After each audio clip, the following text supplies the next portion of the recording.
Hello, everyone. This is Derek Kwan, Executive Director at Your Lead Center of Kansas, and I am very, very excited to welcome to this leadership conversation today a wonderful colleague and friend that I was fortunate enough to meet several years ago, probably in 2014 or 15, when he was still a student at KU. And I was fortunate enough to be participating in a KU's Got Talent event that SUA put on, and it was wonderful to see this individual perform a Native American powwow dance at this event.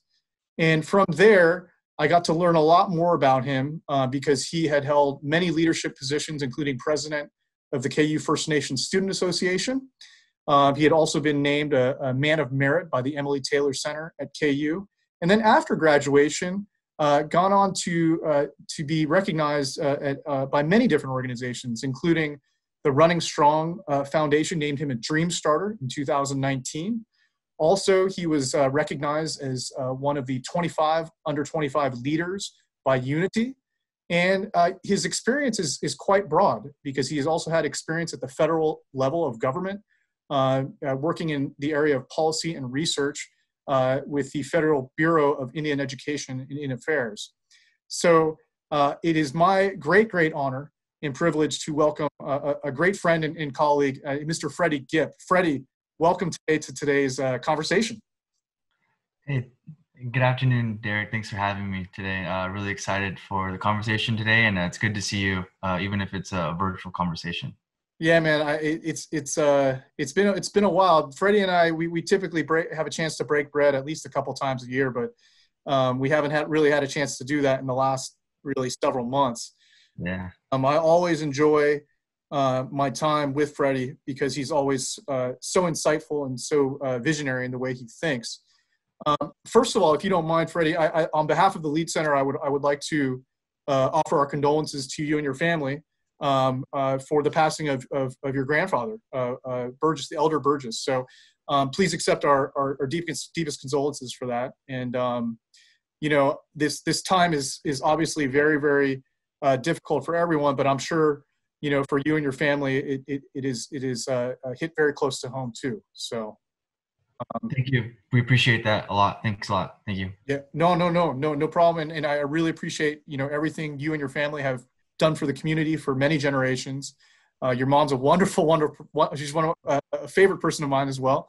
And, you know, something that has really, I think, enhanced the cultural scene in Lawrence over the last couple of years has been a creation of yours. And that is the Young Professionals Powwow. And this Young Professionals Powwow is a product of a company that you founded and you own and you're the CEO of, called Lead Horse LLC. And we'll share that URL with our everybody watching. But can you talk to us a little bit about the concept behind this Young Professionals Powwow? So for the longest time, I wanted to always think, how can we make powwows better? And it didn't really start hitting me until I started traveling by myself. When my mom let me go with those, such as like Isaiah Stewart, you know, we would take off to all the powwows. We once went on a 28-hour round trip. I don't know why we did that. We went 14 hours up and 14 hours back. We were crazy. And it was just, but that was just the life of it. And so for me, growing up in that experience and perspective and traveling and, you know, fending on my own and meeting a lot of people and establishing a lot of relationships, some that have, you know, I still maintain and continue today. I wanted more of it. And so when I got to KU, I knew that, you know, powwows were this all-encompassing thing that could bring people together, non-native and natives alike, communities. And I just, you know, when I got back from after KU, because we had a lot of success there, and we can get back to that story later, it was just more of like looking at Lawrence's perspective too, because Lawrence has a lot of powwows. I think in 2018, there was about 8 or 9 powwows alone, and KU was only responsible for one of those. Right. And that's pretty impressive. And we were too, but it was also these other ones. I know Haskell pumped out like 5. They had like a 2-spirit powwow, their welcome backs, their commencement, you know, they were rolling. And then Lawrence High School. It was kind of cool. I think there was other entities in that area, ARIA maybe, but there was quite a bit. But that signifies, because some tribal communities, like maybe they have like a powwow at every like holiday or something that signifies an important date. And then some communities like really just, they don't powwow at all because that's not their traditional celebration, but they'll have one maybe on holidays, once in a while. And so for us to be like this intertribal community, but not really organized, as in like there's Right. no united like thing, and Yeah. we're having all these powwows, like it shows like, hey, like there's some familiarity with Lawrence, Kansas and powwow dancing and singing. And so it was a little bit of that. And then it was seeing how we can take it the next step further. And, we just decided to go for it. Me and my friend Marshall, who was my MC, Marshall Williamson from Calumet, Oklahoma, great individual. But it was also looking at like, how do we prompt the next generation to want to be a part of this? Meaning that everybody likes the best dancers, the best singers, the best drum groups, the best outfits. But I want, while those people that have success, we don't really look at them being like, hey, let's put them in a leadership position. Let's put them in a manager position. Because we continue this narrative of like, and I understand, people have to pay their dues. People, have been in a career, been dancing, singing, been managing powwows a long time. And there's no disrespect to that. But it's also looking for a change in the system. And Definitely. that's why we wanted to feature new people who were really accomplished dancers and singers, but have never had the opportunity for that. Maybe just because they just were overlooked. Maybe that powwows 5 years in advance already have their head staff situated. And the younger people, especially the 18 to 29-year-olds, the one that I was in, Yes. we typically are expected to show up, but not be a part of it, managing it. And so that powwow we had, people can fact check me on this, but I think it was the first powwow ever for 18 to 29-year-olds only, managed by a head staff under the age of 25 at the time. That's beautiful, man. Yeah, so it was just kind of picking and choosing. I mean, I tell people this. I asked them, I was like, so have you been a head staff before? And they were like, no, we haven't. And I was like, that's pretty interesting. So we had a lady, Lauren Oakes. She was our, for the first 2 years, the head dance judge. Keep in mind, she was in 2019, she was back-to-back Gathering of Nations first place women's fancy. But that was her super celebrated. Yeah, incredibly. Yeah, like this, like she's accomplished, like in the Yes. terms right now, like if you look at the equivalents of like the NBA players, she's like upper echelon of dancing, just because that's the competitive aspect of being so successful. But it was her, she was there, and then like Gabe DeRosier, Jr., his dad, Gabe DeRosier Sr., was as a prominent AD, really good old style grass dancer, but a really great singer too. But he also, has a lot of experience being an arena director. And for the Shakopee tribe up there in Prior Lake, Minnesota, he was the MC or the AD for like 8 straight years, I think. So there's that relevance, there's that like the descendants of like, you have that familiarity, you're someone, the father's good at something, and then it goes down. It's generational talent. Yeah. And so it's like that. And that was his first ever like 80 gig too. Nice. And like our head dance judge, our head singing judge, Brendan Harvey, that was his first actual gig being a head singing judge, to have that responsibility. And this was a guy that would travel with all like the top drums. The drum that he was with that year ended up placing like, I think they either won it or they were in the top 5 of Gathering a Nation in the Northern Division. So it's not just any random people that we're picking. These are like really top of the line, like experts in the industry. And that's another conversation of defining what an expert is too. And there's a couple things that I really want to point out that are really impressive about what you put together, because it wasn't just a powwow. There were also educational workshops and business-related workshops associated with your event. And not only that, something that was really innovative that I thought was extremely wise and forward-thinking on your part is that the placement of the powwow in the week was on a weekday, so that it could be a place where dancers and other powwow enthusiasts could go in between some of the weekend powwows when they usually take place, right? Yeah, definitely. So the very first grant that we received to make our inaugural event successful was a humanities grant, or Humanities Kansas grant. It was a mini grant, I think. And so we had to be creative with it for us to kind of work around, because we originally asked if they could help us with our singing competition, but that wasn't the case because, you know, they weren't allowed to do that for competitive. Right. It's grant basic guidelines and stuff. And so we worked around it. They were able to fund our head staff because that's a constant. They're not competing. And but in return, we also had an educational program, like a panel. And it was me, Loren Oakes, the dance judge, and then a good friend of mine, Eric Reimers from Alaska, from Lake Nice. Iliamna. But his connection with me was from the Native American Political Leadership Program out in George Washington University. And that's an amazing program too. And so he was a staffer with Lisa Murkowski, Senator Lisa Murkowski from Alaska, who's a Republican, and he was a legislative correspondent. So he was like 25, 24. He was one of the youngest people, like not like an intern, like that was actually like, you know, a salaried position. And it was pretty tough. He was stressed out because, you know, it's a lot of work. And then he's now back in Alaska doing a lot of good things.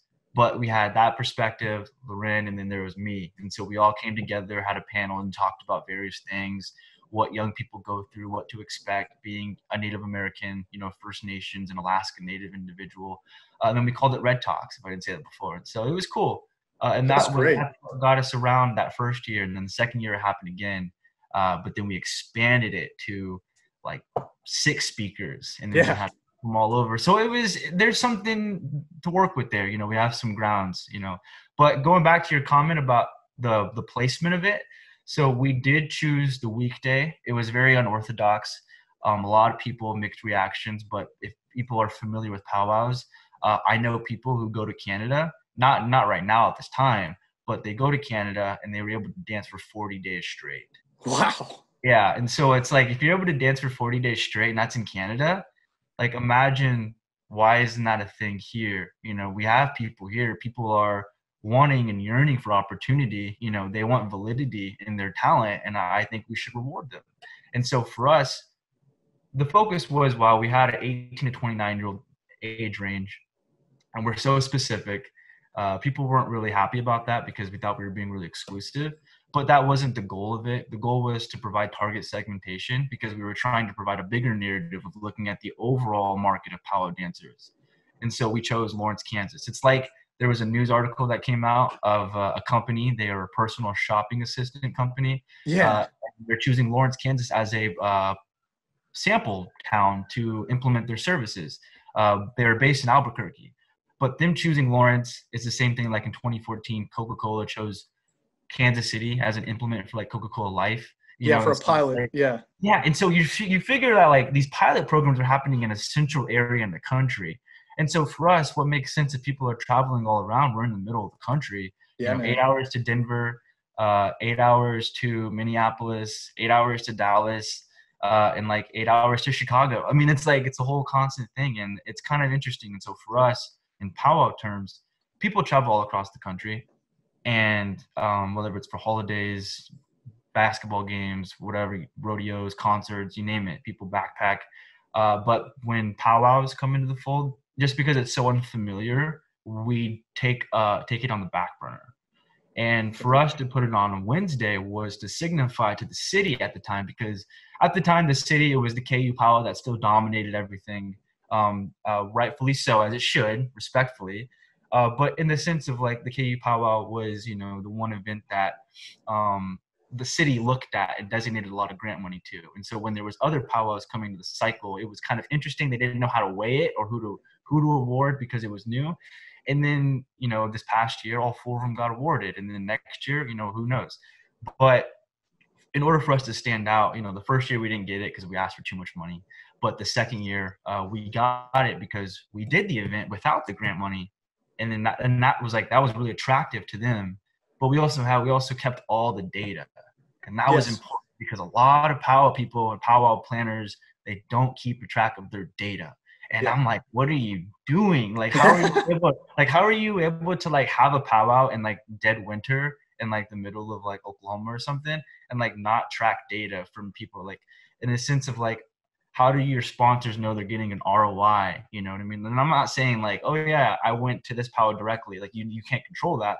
But if you're not controlling like, hey, yeah, we had this many people traveling from this far, you know, from this area, staying at this place, like that's a lot really attractive for a lot of convention and visitor bureaus. And so for us, we knew that, you know, we're going to have it on a Wednesday. It's going to be unique. It's going to be a little small because we're not expecting, you know, big old turnout. It was $2,000 singing competition. And even that, though, was unique because that was the first singing competition that we brought out to Lawrence in over a year, 2 years, a year. Yeah. Maybe? Yeah. Because Haskell had one, like I think in 2017 they might have had a singing competition, but it was a good minute, you know, that a firm singing competition's been to Lawrence, because that usually isn't the case, because Right. Haskell, you guys, we have host drums and stuff. And so we took a big chance on that first year. We didn't have a host drum. We Right. just offered $2,000 and then people came. Yeah. That was the interesting thing. We had about 35 dancers and singers from 9 different states, including Canada, all between the ages of 18 and 39 or 29 on a Wednesday. Man, And the next year we that's expanded to beautiful. 35. Man, that just shows proof of concept, and that shows that your vision was completely valid. And I'd like to talk a little bit more about what you envision from a conceptual standpoint and what you are already starting to build Yeah. in Lawrence itself. And it's so exciting to see it as it is evolving. Yeah. So as Derek mentioned before in the beginning, we did receive a grant from Billy Mills. One of the greatest things ever. Here, hold on. Let me show you this. Let me show you this blanket real quick. Okay, cool, man. So this is the Billy Mills, the Olympic gold medalist, and he has a foundation called the Running Strong Foundation. And Freddy was awarded and named a Dreamstarter in 2019, which is one of the highest, it is like the highest honor really that the foundation can award. And look at that beautiful, beautiful blanket. Man, that's gorgeous, Freddy. That's gorgeous. I look at you and I see dance. And to me, both items in our culture are sacred. So you have a purpose. It's beautiful. Thank you. Thank you so much. Because of Freddy's vision for what powwows can be as a driver of many, many different things in a community, of unity, economic value, et cetera, et cetera. But yeah, if you don't mind expounding upon what you see as kind of a utopian future state of how powwows can be leveraged. Yeah, definitely. So as Derek mentioned, again, I received a grant. And so it was to continue the next thing from 2018, because what we just talked about was the 2018 powwow. Right. So in 2019, we almost tripled our fundraising. We raised almost $30,000. We had a lot of money in contest prizes. We had a lot of sponsors. The city of Lawrence opted in and gave us $10,000, matched by Running Strong, which gave us $10,000. And then in return, you know, we didn't see a single penny of that, because that's not what it was about. It was about getting a message across, because they looked at me a little bit. They were like, well, 10,000, like for the city. They're like, what are you going to do, marketing? I was like, nope, it's going straight for the drum contest. And so it was a little unorthodox, kind of interesting, but they told us, I was like, we can do everything we can with it, right? And they're like, yeah. I was like, all right, bet. So then that was cool. So we brought a lot of people in. It was great. And it kind of showcased, because we went from 30 dancers, 35 that year to over 60, 70 dancers. Wow. And that was only the junior adult category. That's just one particular group, because powwows, they're not age restricted. Right. 0 to 60 plus, you know, I'm there. Anybody's there. And so, but the reason why we did that, though, and I was trying to tell people again, is because we were conducting research. And that research goes to, it's our framework for helping us establish Lawrence as a destination driver. And so what I mean by that is that Lawrence, in that term destination driver, was classified or was described by a steering committee with the city of Lawrence in Horizon 2020. They had a subsection called Visitor Industry Output or Industry Department Development. But in one section, it talked about that, but then making Lawrence a destination driver. And then they said like destination driver is like any amenities that could bring like high value hotels, event space, boom, boom, boom, you know, for stuff to happen like conventions and everything, because that's what they were gearing towards. And I took that and I was like, that's cool. I like that term. And so we kind of branded it a little bit. And then when I went to DC, I found out about the Native Act, the Native American Tourism and Improving Visitors Experience Act, followed by the Native American Business Incubators Program Act. So that was in 2 years that they both got passed by the House back in 2017. Because keep in mind, when I got there to DC, I got there 5 days before Trump's inauguration. So it was a complete flip, you know, from people. It wasn't a year 4, year 5 that program interns get into. I was year 8, not even year 8. It was like year 8.99999 Obama to literally Trump. So it was crazy. But but going further, all of what we're trying to do is we want to make Lawrence a place where Native Americans want to be here, whether it's utilizing resources developed through education, through health, through business, through recreation. You know, we want to develop the platform and amplify that specific message. And so for us, we see powwows as an effective economic generator because powwows, the biggest powwow in the country in Gathering of Nations, generates about over $20 million for that weekend, that whole week that they do the Gathering of Nations in Albuquerque. Wow. And that all that money stays there. And I know it's higher taxes and stuff because people bump up the prices in hotel rooms. Like the prices are crazy during that weekend. But Albuquerque is not really a safe city either. And so for us, I view, you know, like I like my community.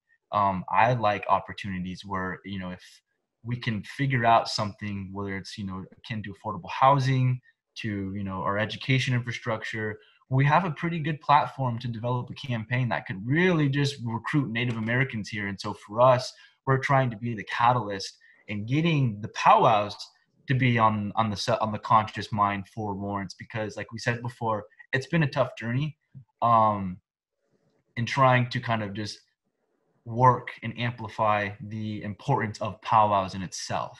Because there was a lot of complacency before in 2017. You know, when I got back, there was a lot of like stagnation and willingness to work, you know, and understand. But you know that like there was some hesitation, you know, to maintain this particular like status that we had as. But for us though, it's asking the question, and you know, you can ask this yourself: is what kind of community we want to see this in 5 years, in 10 years? And I looked at for me, and I was like, I want to see a place where it's inclusive, but inclusive in the aspect that it has a whole encompassing tourism arsenal. But it's bigger than sports tournaments and sidewalk sales and festivals. You know, it's something that could happen anytime, any place, anywhere, which is a powwow. And powwows are really flexible. However, with COVID in the mix, we're going to definitely have to reimagine what powwows look like. But if they're having rodeos and baseball game stuff, we could have our powwows again, like I said before, but it's just going to have to be a careful measure. And so for us, we're looking at making Lawrence that place, working with the necessary entities involved, and then seeing what could be developed after that. And so, like I said, great. It's there, it's here. We just have to connect it all. And so that's where we're at right now.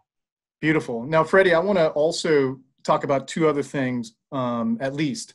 And as you've talked about throughout this interview and throughout this conversation, everything really is wonderfully focusing on elevating the Native American interests and Native American legacy. But the fact also is that Native American legacy is moving forward in the future too. And something I really, really respect that you put together as part of your lead horse initiatives was before the most recent city commission election cycle, you put together a forum that was focused purely on Native American topics and issues. And I really, really applaud you for that, because that was, I believe, the first time ever that any sort of discussion or talk amongst candidates that was focused purely on Native American issues. Was that correct? Yeah, yeah. It was one of the first forums to be exclusively focused on the Indigenous Native American First Nation community in Lawrence that I could think of, and I had to really ask my mom, and then I was like, "Has there something been like this?" Because I don't want to make no like some bold claims that are not Right. factual, you know. And so, but yeah, it was. I guess what prompted us to do that was more of a focus on. I wasn't trying to like any candidate. I'm not trying to be like, "Ooh, you don't know this question." No, No, no, no. I wasn't trying to do any of that at all. I wasn't trying to get nobody. I simply wanted to ask them questions because I figured I was like, I was like, I feel like we're very undervalued and underutilized in this community, but we let it happen. But we let it happen to ourselves. And I was like, why not do something, different? And so we did it on October 30th at the Haskell Lighthouse. Shout out to Bill Parrish, man. He's an amazing individual, ready to help whenever. I can't speak highly enough of him because he's just all out man, faithful guy, great individual, Bill Parrish. But his willingness to open up the facility. It's a beautiful building. You've been there before, the Haskell. Yeah. It's a beautiful building, and it was perfect. We had the chairs, everything set up, and we had a good turnout. LJ World showed up, and I was pretty excited because they usually are pretty stagnant on reporting on stuff from Native communities. But they showed up. They got the facts down, and our questions were legitimate. We asked, we asked one about Haskell, like saying like, hey, Haskell generates $15 million a year to the city of Lawrence. What are you going to do to increase the relationship? And then it was asking like about like, hey, like, since October 2014, we've only had one company fill out a spot for the Venture Park. What are we doing? It was just asking like, what avenues can we look at to get tribal communities and tribal governments involved with their catalyst program or something? And the responses were okay. I mean, it's cool that for instance, like Brad Finkeldye, he mentioned that he was on the planning commission when the Delaware tribe wanted to do development north of Lawrence. Right. And that unfortunately couldn't happen because a lot of other tribes were against it. But then he said, if I looked back at it then, I would have done it differently. And it's getting people to think like that. Definitely. Because what I was saying was what's also interesting, the city of Lawrence has a lot of public records available. And I like to look at the transient guest tax grant meetings. Everything. And I looked at one because I wanted to see the scoring. And it was the second year when I looked at it, and I was so elated because we finished. I think it was crazy because that first year we applied, we finished 21st out of 28. So I was like really disappointed because I believed in my idea, and I was like, man. And then the next year we finished like 6 out of 35 or 4 out of 35, and so top tier. That bump up increase. We were like one of the few events to be fully recommended of 100%. I think with you guys, a couple of others. But it was looking at the meeting notes, and it was seeing these committee members talk and deliberate amongst themselves on record. And one of the individuals, I don't know who it is, but I respect him a lot because he mentioned about they got to the conversation of the powwows. And they were like, yeah, like they were talking about it, and they were like, well, they were like, for lead horses or the young professionals one, he specifically stated like what our intent was. He was like, this one, developed to be during the weekend to catch people in. And I was like, that's it. I was like, I was like, we did our job. Yeah. Because if one committee member, a non-native committee member, maybe he probably hasn't attended a powwow, but knows enough,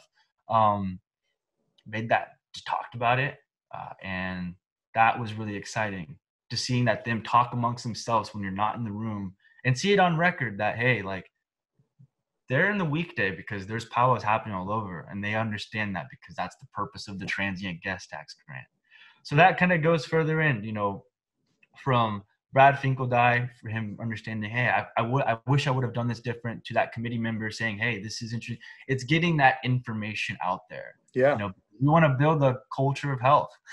And that was the main thing for us because, and for me, and what's really unique though, is that in the audience at that panel was the future state representative of the 10th district, which was Christina Haswood. She was in the 10th. Beautiful.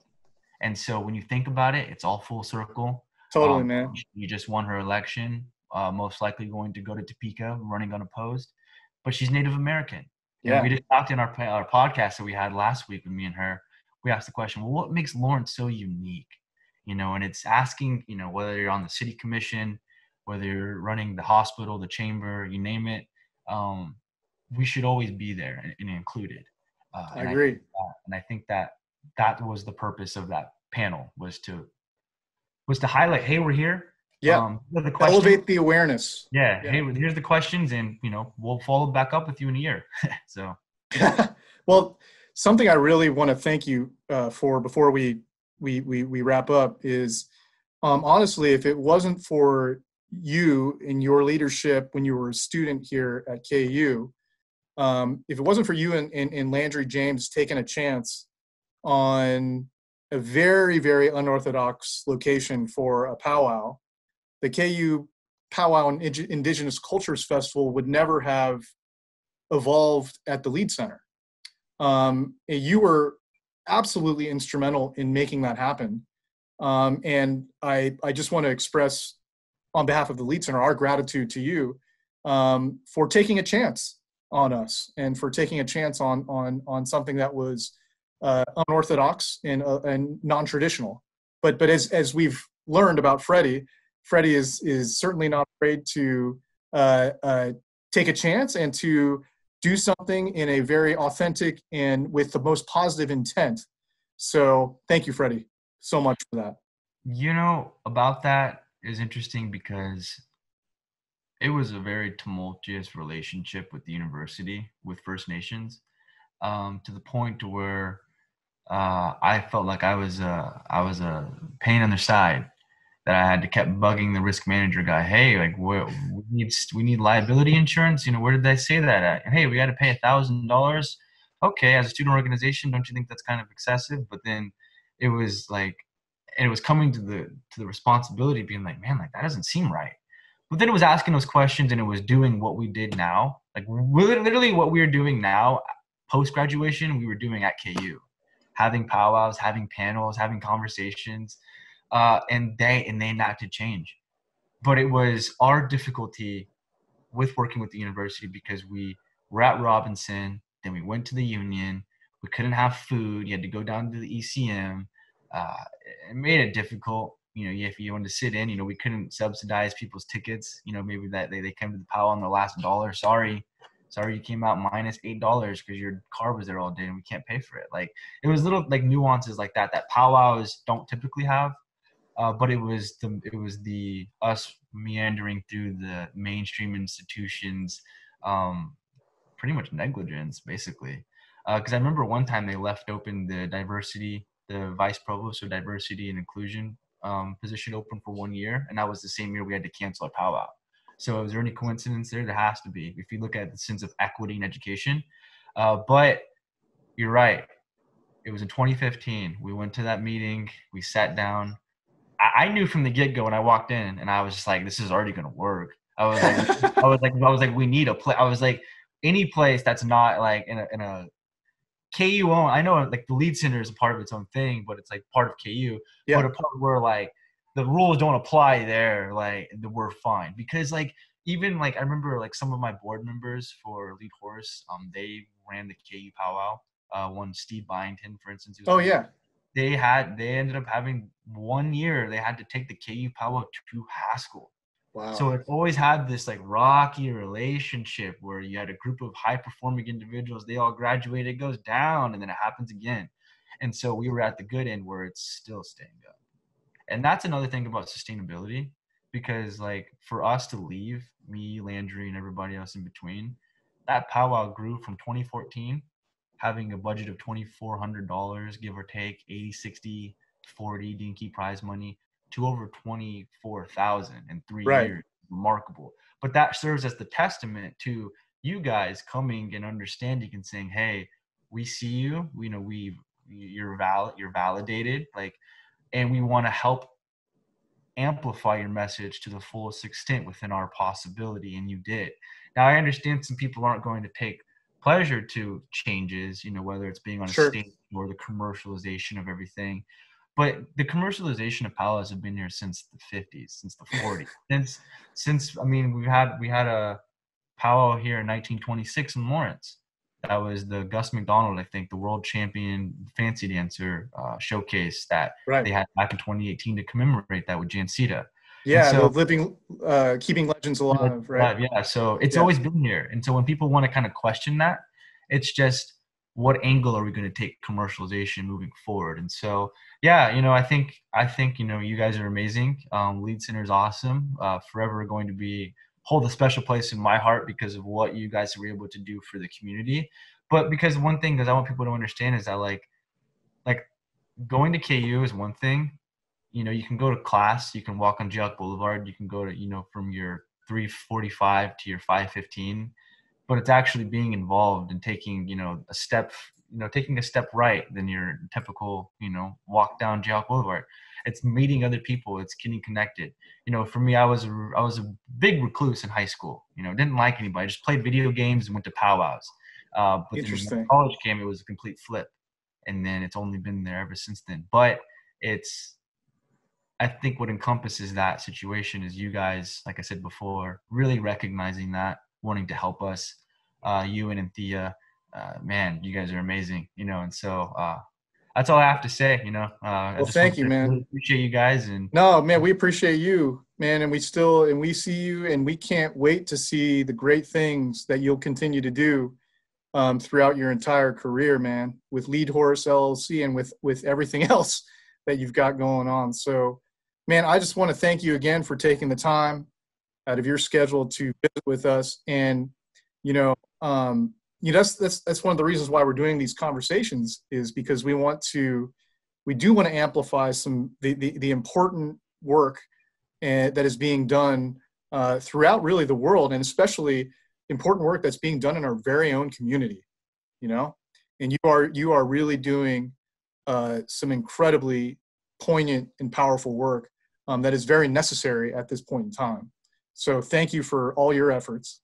And once again, you know, I hope, like I said, we'll see your name in lights. I know that in the yeah, I really so. appreciate it. And also for those watching, if you're interested, we have a couple of artists on our page. If you go to leadhorse.com/shop, we have 2 artists, Larissa Nobraid and Justice Wolfleader, with their artwork. The goal of that was to help artists during COVID.